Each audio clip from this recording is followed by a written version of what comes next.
গুরুদেবের কথা রাখতে ইন্দ্রাণীর মন জয় করল কুসুম।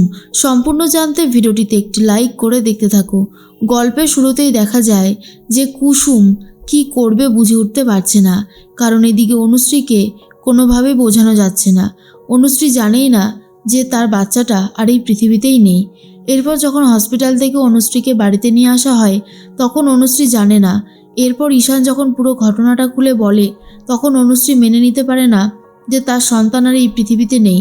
অনুশ্রী বলে, এই ঈশান, সমস্ত আফাও কথা একদম বলবে না। আমার সন্তান এই পৃথিবীতে আসতে চলেছে আর তুমি বলছো আমার সন্তান এই পৃথিবীতেই নেই। এইসব কথা বলে কি মজা পাচ্ছ তুমি? এরপরেই সবাইকে বলে, দেখেছো ঈশান কীরকম ধরনের কথা বলছে, তোমরা ওকে কেউ কিছু বলবে না। এরপরেই কি বলবে ইন্দ্রাণী গাঙ্গুলি বুঝে উঠতে পারে না, কারণ এইভাবে অনুশ্রীর কথাটা কিছুতেই মেনে নিতে পারছে না। তারপরেই সবাই যখন চুপ করে রয়েছে অনুশ্রী বলে, কি হলো, তোমরা এইভাবে চুপ করে আছো কেন? উত্তর দাও, চুপ করে থেকো না, আমার বাচ্চাটা আমার সাথেই আছে। এরপরেই অনুশ্রী অজ্ঞান হয়ে পড়ে যায়। তখনই কুসুম বলে, অনুশ্রী তোমার কি যে হয়ে গেল তোমাকে কি করে বলে বোঝাই। এরপরে অনুশ্রীকে সবাই মিলে বোঝাতে থাকলেও অনুশ্রীর মন এটা বুঝতে চায় না যে না, সেই বাচ্চাটা আর নেই, বরং অনুশ্রী এটা ভাবে বাচ্চাটা বেঁচে আছে। আর ঠিক আগেও যেরকমভাবে নিজের কেয়ার করতো ঠিক সেরকমভাবেই নিজের কেয়ার করতে থাকে। কুসুম তখন বোঝানোর চেষ্টা করলেও অনুশ্রী বলে, একদম এ সমস্ত কথা বলবে না কুসুম, এগুলো কি হচ্ছে? হ্যাঁ, তুমি আমার সন্তানকে নিয়ে সমস্ত কথা বললে আমার কতটা খারাপ লাগে সেটা অন্তত বোঝো। তুমি এই কথাগুলো আমাকে বলতে পারো না। কুসুম ভাবে কি করে অনুশ্রীকে বোঝাবে, কারণ সে তো কোনোভাবেই বুঝতে চাইছে না। তাই কুসুমও হাল ছেড়ে দেয়। এরপর অনুশ্রীকে ঘুম পাড়িয়ে রাখা হয়। ঈশান খুবই কান্নাকাটি করতে থাকে। তারপরেই ইন্দ্রাণী গাঙ্গুলি ভাবে, এইভাবে আর কতদিন চলবে? অনুশ্রীকে তো সবটা মেনে নিতেই হবে। অনুশ্রীকে নিয়েই ভাবনা চিন্তা করতে থাকে ইন্দ্রাণী গাঙ্গুলি। তাই আর ইন্দ্রাণী গাঙ্গুলির ঘুম আসে না। রাতের বেলায় ছটপট করতে থাকে। ফোন করেছে গুরুদেব আর বলে, ইন্দ্রাণী, অনেক বড় একটা কথা বলবো বলে ফোন করেছি। দেখো, আমি সবটা জানতে পেরেছি। অনুশ্রীর সন্তান আর এই পৃথিবীতে নেই, তবে তার জন্য সত্যি খুবই খারাপ লাগছে। যাতে আর কোনো বিপদ না হয় সেই চেষ্টাই তো আমাদেরকে করতে হবে, বলো। এরপরে ইন্দ্রাণী বলে, কি বলতে চাইছেন গুরুদেব? আমি সত্যি কিছু বুঝতে পারছি না। গুরুদেব বলে, আগের দিন পুজোটায় একটা বাধা পড়েছিল আর সেই বাধাটা কাটাতে হবে। কিভাবে কাটাতে হবে সেটা আমি কালকে বাড়িতে এসেই বলবো।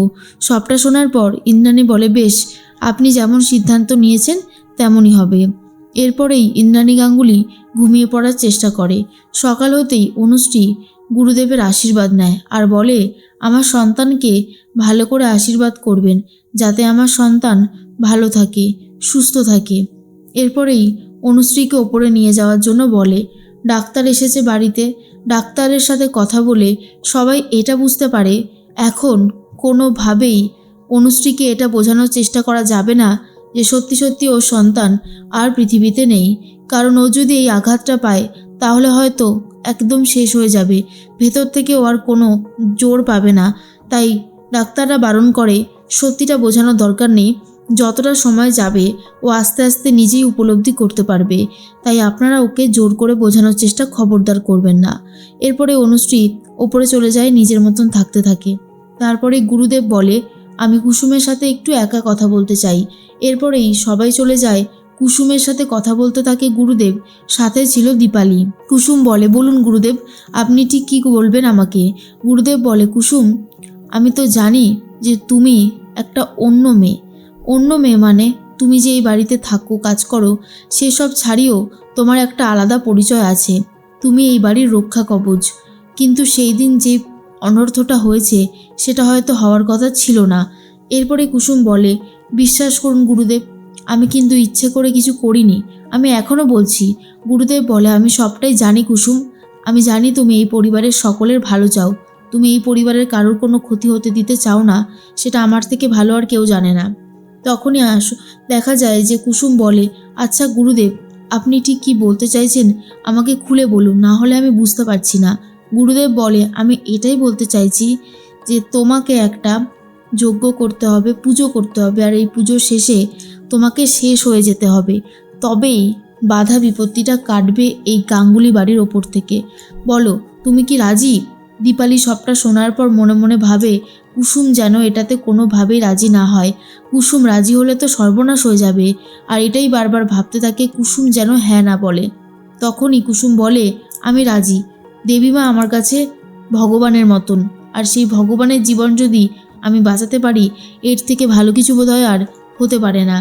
কুসুমের এই কথায় গুরুদেব তো খুবই খুশি হয়ে যায় আর বলে, তুমি যে রাজি হয়েছো তাতেই আমার ভালো লাগছে। এরপরে কুসুম ভাবে তার জীবনটা যেমন পথে এগোচ্ছে সেই পথেই এগোক, তাতে যদি দেবীমারা ভালো থাকেন সেইটাতেও রাজি আছে কুসুম।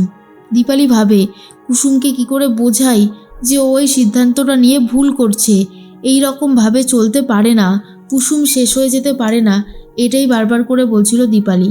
অন্যদিকে কুসুম ঠিক করেছে এই পুজোর আয়োজন করবে আর নিজেকে শেষ করে ফেলবে। আয়ুষ তখন চলে গেছে কুসুমের কাছে আর বলে, কি ব্যাপার বলো তো কুসুম, তোমাকে আজ একটু অন্যরকম লাগছে।